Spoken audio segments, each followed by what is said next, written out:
What's going on, y'all? Welcome back to basketball. If you guys are anything like my Discord right now, everybody's talking trades right now. It feels like there's a lot of guys on the block, not a lot of movement happening, and everybody wants to know what's going on. So let's look at some bold predictions for the trade deadline. Like I mentioned, y'all, my Discord has been just blowing up with trades and stuff like that. People talking about stuff all the time, trying to figure out how to make moves happen and everything. It's been interesting. By the way, this is a small plug for the Discord and everything that's going on with Skip Bayless, apparently. But links is always in the bio to go and join that. I think it's a great time. People on here having a good time. They're talking constantly, so go look for that. But otherwise, we got some bold 2025 NBA trade deadline predictions with just 1 month to go. If you guys can believe it, we're 1 month away from the NBA trade deadline. I'm probably going to be just sitting at this computer all day on the trade deadline, ready to just pump out videos like I was doing last year. We'll see if that's worth it, or if I want to do a live stream or something else, but just letting you guys know. And before we even get into reading this article, I found this very interesting in and of itself. The NBA just posted, or the Bleacher Report posted something that says, like, look, the trade market is stiff due to the salary cap, CBA rules, and draft picks, right? I think it's been something that we've talked about pretty much this whole year on the channel. I'm like, trades are going to become tougher because of the new CBA rules. If you haven't been keeping up, things like making trades are so much harder because of like the aprons that are in place now and all the different salary implications of things and how restricted you get when you hit certain like salary thresholds in the NBA. You can't just go trade for a star player anymore because you have to be damn sure about it. Like, draft picks are valued differently nowadays. Like, no longer are we going to see like 5 first-round picks go for someone. It's just not going to happen, right? Those are that market is ever changing on things. So I find it very interesting that there's all these rumors. There's so many people wanting to make trades, so many teams making it very public that we would like to trade players. Well, this guy is available. Come call about him. They're not trying to play any games because it's hard enough to actually manufacture a trade that can legally work, let alone find something that benefits all actual parties. And if you've tried to make a Jimmy Butler trade, like people on my Discord in the past couple days and stuff, it's like, okay, how do we actually make something that benefits like all parties and everything? I don't know. I think it's pretty difficult, right? It's hard to make something like that. So anyway, I wanted to give that context and everything before I go into this part of it. I never read these articles beforehand, so I'm curious to see where it goes. But anyway, make sure you guys like, subscribe, and comment. I've responded to every single comment to my YouTube channel up to this point, and I intend to keep on doing so. Alrighty, let's read the article. You guys don't need to hear any more plugs for here. The Detroit Pistons become surprise buyers. I love this. So I've been saying on the channel for a couple weeks now, you know, Detroit, they're like at the 9 seed or something now. They've worked their way up. Like, that sounds crazy because it's not actually like a real playoff seed, even though that's a play-in, right? But for a team that's been the worst in the NBA for a long time, right, the past couple seasons haven't had a lot of luck, this has been a significant improvement for them. And surprise, surprise, they went and got a couple shooters to put around Cade Cunningham and, you know, a little bit of development from other guys like Jalen Duren and Jaden Ivey, who unfortunately is going to be out most likely for the rest of this season. Like, good things happening right now, right? Good things happening. Now, I look at Detroit, and I've talked a lot about them with like culture, right? I was like, this year they have to try to win basketball games.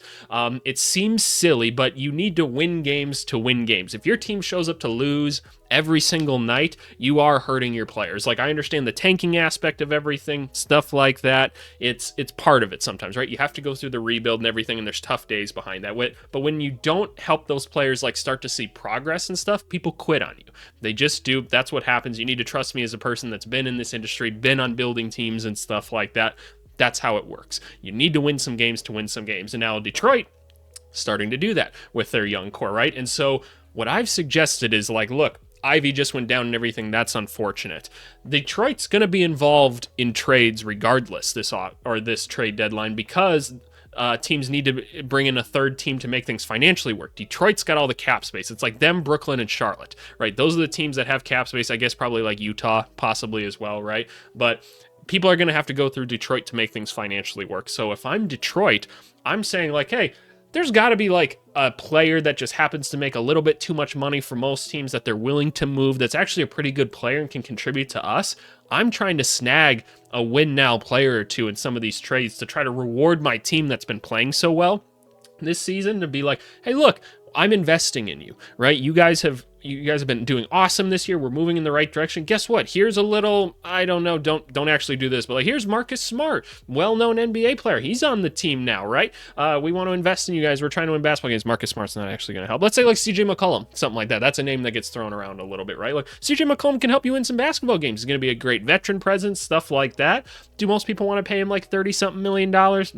Not really, but Detroit can, because they've got to hit the salary floor and stuff even to get going. So I love this. I'm glad that they're saying this. Like, go buy something. Go get something. Reward your team. It doesn't have to be something that you're like, this is going to be a championship piece one day. It's just keep building that culture up. Keep building that culture up. So I love this. I love this. They're also a sneaky Jimmy Butler landing spot.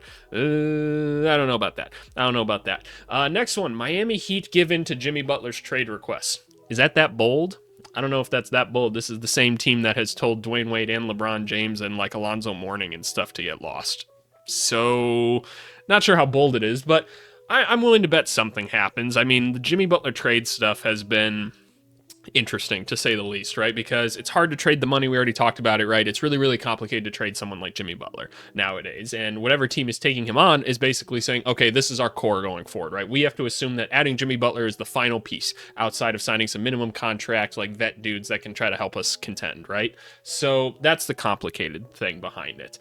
I don't see the benefit in Miami keeping him at this point. I think kind of like how we talked about culture and everything, this is just going to hold you back. And I'm willing to bet that Pat Riley's just going to be like, no, he doesn't want to be here. He's out of here then. Like they're old school like that. And that's probably the right thing to do. And this isn't a conversation about if this is right or wrong and how they're dealing with this or whatever. Like, you're entitled to your opinions on that at the end of the day. You can ask mine if you want in the comments because I respond to every comment down below. But no, I think that they need to move him and everything. One, I just want to see Jimmy Butler play well and everything. But I think it's time for the Heat to move on. Like this core probably, look, it exceeded all expectations of what this core could have been, right? And so probably time to move on, try something new, right? And go somewhere else with the team. Where do I think Jimmy Butler could go?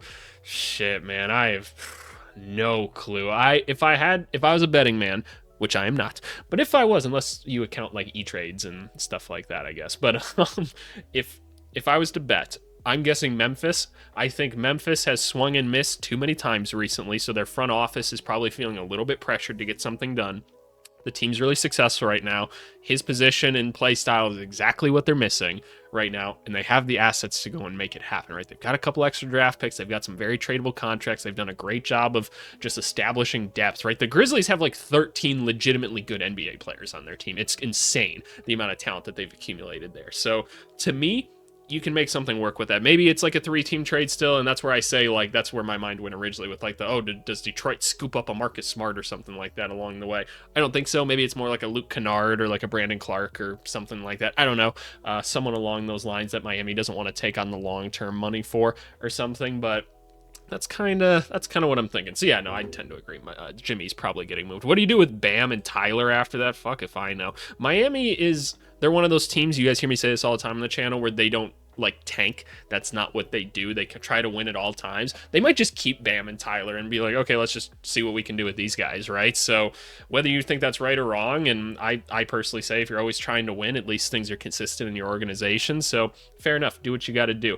De'Aaron Fox stays in Sacramento, but the Kings listen to trade offers again this summer. Okay. Yeah, no, I tend to agree with this as well. So I don't think De'Aaron Fox is going anywhere. I've seen some people try to mock out some trades for him and stuff. And one, De'Aaron Fox is a complicated player to trade, and we'll talk about that as well. But also, like, you've got a guy that's very, very good, right? He's been with Sacramento his whole career. He hasn't officially asked for a trade yet. Since firing Mike Brown, they actually haven't lost, I don't think. And I'm not going to say it's just because they're starting Keon Ellis, but, like, sure seems like it's helping that they're playing Keon Ellis a little bit more, right? That was the one, like, Mike Brown thing this year that I didn't quite understand, and some of you will say, you didn't understand this. I watched the Kings games pretty closely. They're all, like, I didn't really have a problem with, like, how they were being managed and everything. At the end of the day, we never know what was happening behind closed doors, like, and none of you in the comments know that either, so don't try to know. Like, I promise you don't, because I don't either. Nobody does unless you're in there. So it's just is what it is at the end of the day. But trading De'Aaron Fox is complicated, right? Because De'Aaron Fox is one of those guys that's like, he's a borderline all-star every year, right? Like, he made the all-NBA team the one year, right? Had an incredible season. Like, he can do a lot. The three-point shot isn't always consistent. The passing isn't always there. But, like, the energy and the effort, and, like, he's pretty impossible to stop when he really gets going, right? A lot of benefit there. The size and everything, the speed's obviously killer. All that's great. It's just, there are a couple holes in his game, right? And honestly, those are holes that you don't always love in a point guard, nonetheless. But he's willing to do other things with the basketball. He seems like a very team-oriented player for the most part. So don't get me wrong, there's a ton of value in De'Aaron Fox. It's just, as I've said, if you're going to make a trade for someone that makes as much money as he's going to make very soon, it's like, okay, then this kind of has to be the last piece, most likely, right? So no longer can we just trade and make our own big three that way, like the Brooklyn Nets did a couple years ago. It just doesn't really work that way now. So I don't know. Are they going to listen to trade offers again this summer? Yeah, I'm sure it's going to depend on how the season goes, right? I mean, maybe they kind of pick this season back up. Nice that Devin Carter's back. They've really needed some depth and everything on this team, but I don't know. The Kings have a lot of front-end talent, and I know they're in the Cam Johnson rumors and everything. To me, that doesn't make a ton of sense. Like, I'd rather just try to figure things out with, like, Keegan Murray. Kevin Huerter, yeah, this is a couple seasons in a row where it's been rough for Kevin Huerter, so I'm down to try to push him over to, like, Portland or something like that. Like, again, that's a guy Detroit could pick up, and maybe he could be useful to them or something like that. I don't know. They probably don't necessarily need another wing. They probably need something else, but probably a point guard now that Ivy's down. But I also would like to see Marcus Sasser play. I'm getting off topic, but no, I think this team just needs to try to make some depth adjustments. If you can find a defensive center somehow that can like protect the rim, that'd be great. Easier said than done, I know. I just, maybe there's a small trade they can make with Portland, because Portland's got all these dudes that you could go and take or something like that. I don't know if Robert Williams is available. Well, he's definitely available, but how much do you want to invest in a guy like that? I don't know, right? I don't know. So I'll be curious, but yeah, I'm sure depending on how they play this year, they'll be listening to things again for him. Because look, it's getting close to contract time now. But what are they saying here? The 27-year-old is putting up even better numbers now. 27 points, blah, blah, blah, blah, blah. Yep, all his stats are crazy. 80% from the free throw line. Teams like Orlando, yeah, they could always use a shot creator. It's not exactly who I imagine, but it's not a bad fit. The Lakers, I didn't even think about that. That's kind of interesting, actually. Houston Rockets, that's the one they keep using. I like Fred VanVleet too much. The Miami Heat, so what, are you doing a Jimmy trade, essentially, then? I don't know. It doesn't make sense to me. The Warriors trade for an impact starter. I mean, yeah, I'm sure they would like to, right? I don't think they're going to get the Jimmy Butler thing. I don't think that one makes sense. I don't think they're touching Brandon Ingram necessarily either. So I'm guessing they're talking more about like the Jeremy Grants, the Anthony Simons, things like that. 6-14 in the last 20 games. Yeah, no, they had like such a hot start to the season. And I was looking at some crazy analytics for like, they're like the worst like effective field goal percentage team in terms of like themselves and guarding the other team in the NBA in this like run. Like, that's horrible. That's so bad. So yeah, team's got to make some changes. Steph Curry's not scoring nearly as much as he normally does. That tends to just happen with age, believe it or not. And what'll happen is he'll get into the playoffs and probably just score like 40 points again, because they flip the switch a little bit more when they get older. It's what happens, all right? That you have to trust me with that one a little bit, or just go look some shit up on the internet. I guess you could. Wiggins has been fine this year. The scoring's not quite there, obviously. You're betting on Kuminga's had a good run recently. That's a lot to ask out of him, though, he's been inconsistent his whole career, right? And, I mean, do we really think he's taking that big leap? I personally don't, so I'm not sure about that. Like, it's not going to be Moody. They don't play Buddy Hield nearly enough for the offense that he brings and the fit that he has in their system, which is questions that I have otherwise, right? But, like, this team they need a new center. If I had to put money on it, they'd get, like, a Vucevic or something like that. I'm sure Kyle Kuzma will be a name that they throw around. They have guys like this. The first calls they should make are to the big fish. Well, sure. LeBron James, I don't see that happening. Jimmy Butler, I don't think that makes sense. LaMelo Ball, is he available? I didn't know that. Golden State should look to bolster their 18th ranked offense with plan B options like Anthony Simons. They have Schroeder. Schroeder's been a really poor fit so far, and I can tell you exactly why. He's trying to play in their system, and he's not a system basketball player. Funny enough, I kind of figured he wouldn't be this bad at it, but he's been really bad at playing in it so far. So something to watch there, because I still think it makes a lot of sense for them to go and make that move. I think it makes sense 10 out of 10 times. I just think the Warriors might have to adjust to their players' needs, which they've proven that they're not very good at doing. They built something that was very good for Steph Curry, Klay Thompson, and Draymond Green, and not necessarily anyone else on the team. And now that that's not as much of a focal point, they need to play a better team-style basketball. And, like, look, you still want to do all the fun Curry actions and everything, right? I mean, you always do that. That's your bread and butter. But you need to make some adjustments for the Jonathan Kumingas and the Dennis Schroeders and stuff like that to try to adjust with the roster that you have. That's part of being a coach. Jeremy Grant, I don't know. That doesn't make a ton of sense to me. Julius Randle, that makes no sense to me. Kyle Kuzma, like, yeah, I can see that one. Brandon Ingram, not as much. Cam Johnson will help. I don't know. I don't know if that makes a ton of sense. I think you go get a Vucevic, like try to steal Nick Richards, who now the Charlotte Hornets just don't play at all, right? You can go do something with that. You could probably snag an extra bench, like rotation wing player or something too, and then I don't know, like a Kyle Kuzma would be cool. I guess it's harder to make that work, all of those at once, but I think there's something to be done there. Last one, LeBron James Lakers have serious discussions about trade opportunities. Okay, this is a very non-committal, like, last thing of the article here. Basically what they're saying is like, yeah, no, we bet that they're going to have talks about it. It's like, okay, because look, let's make it clear. I don't think LeBron James is getting traded anytime soon. I think that's just kind of nuts. Like, unless the Lakers have a complete fall off in the next like 2 weeks. Because I mean, where are the Lakers at right now? Are they still the 5 right now? Yeah, they're still the 5. Like, is this team a true title contender? Probably not right now, right? We know that they're going to make some more deals. The Dorian Finney-Smith has been kind of like, meh, so far. It takes time to adjust and everything, right? I'll be curious to see how it goes with them at the end of the day. But they've got a real point guard problem, right? They need some more ball handling because come playoff time, you don't want LeBron and Austin Reeves to be your primary ball handlers. That's just not going to work well. I can promise you that come playoff time, that's not where you want to be in terms of ball handlers. Even if Gabe Vincent's playing like 10% of an NBA player instead of 0% right now, I still just don't feel good about the depth that they have at the ball handler and creation spots on the court. So Lakers will make more moves. I don't think they're moving on from LeBron or anything like that. Like, he's going to play with his kid this year and everything like that. That's totally fair. And Bronny's been hooping down in the G League. I've been watching some of those. He looks solid. Like that. Like I said, going into the draft, I'm like, I think in 2 to 3 years he could be a decent backup point guard, kind of follow a Scottie Pippen Jr. type of route. Like, I don't think he's ever going to be a dynamic scorer or anything, but you can give me a defensive ball handler like that can facilitate an offense, and he's athletic as shit like he is, then cool. I'll sign up for that. Just give him a couple years to develop. I got time.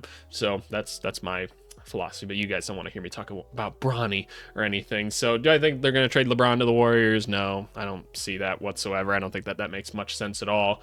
This offseason and everything, could he bail? Sure, right? He totally could. I could see that happening if they don't do it, and then JJ Redick is just stuck with this team or whatever, and is what it is. But I want to give JJ Redick credit, man. I think he's doing a phenomenal job, honestly, and there'll be people that disagree with me on that, but I've talked to so many like scouts and everything that have been, because I didn't notice this, and people are like, hey, like, because it's their job to watch it every day as well, right? And they're getting paid by their NBA team to do so. They're like, hey, like, have you seen, like, he switched up his entire defense and everything already? Like, he's adjusting to this. Like, did you see his offensive playbook is like changed by this? Surprise, surprise, JJ Redick's like tinkering with every little thing to make it as the most efficient as possible, and it's working, right? Their defense has been really, really good recently, and so that's awesome. That really, really is. But what are the Lakers gonna do? I don't know. What else they got here? Like, they're talking about him being like, oh, I'm not completely committed this season. $52 million player option for next year. We'll see what happens with that. If the Lakers go on a mini slide and fall back to 500 below, expect both James and the organization to have some serious discussions. He'll just be like, oh, yeah, can we try to win some games? And they'll be like, yep, we'll try. They'll make a trade or two and probably won't get a star player or anything like that, because it's hard to trade for star players, but I think they'll make like 1 or 2 other small moves or something, which in theory will probably be good. It's just, can you beat the rest of the West or whatever, which it's going to be tough. It's going to be tough because I don't know who you're getting to go and make things a little bit better. Dennis Schroeder would have been a really good get for this team at this point, but I don't know. We'll see, but hey, let me know your guys' thoughts. This is kind of a quicker video that I'm doing today. I am absolutely swamped work-wise. I'm also giving you guys a heads up. I am going to be out of town next week from like Sunday through like Friday, so your boy's going to do what he can to get you guys some videos next week, but just know it's going to be a little bit tough. I'm trying to game plan how I can maybe bring like my camera or something with in case like trades or news breaks or something like that, so I can get you guys something. But it's gonna be a challenge. So just bear with your boy next week. He's got business to take care of, right? So anyway, I appreciate you guys as always, and we'll talk to you guys later. Thanks so much.